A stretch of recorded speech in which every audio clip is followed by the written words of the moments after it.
খাবারটা ভালো ছিল রে। একটু দেহি কয়টা বিল আইছে।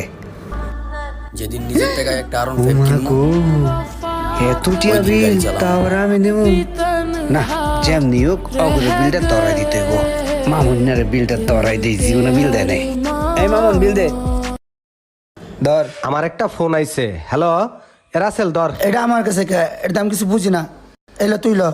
সোহাগ এই বই খাতা আমার কাছে দিস না, এটা আমি বুঝি না। পাস করে দে, এটা আমি বুঝি না।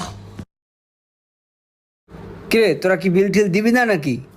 বিলের কথা তুই খাওয়াইছিস, এলিগেশন খাইছি, এখন বিল পাবো কোথায়? আরে ভাই তোরা এমন করতেছিস কি লেগা? আমার কাছে তো টাকা নাই, আর টাকা যে একবারে নাই তাও না। আমার কাছে টাকা আছে, কিন্তু ওটা আমার খালার টাকা, আর ওটা দিয়ে তো বিল দিতে পারবো না। টাহার গায়ে কি নাম লেখা আছে? এটা খালার টাহা, এটা আমার টাহা। আমার কাছে টাকা পয়সা নাই ভাই, থাকলে দিতাম বিল আমি। টাকা পয়সা নাই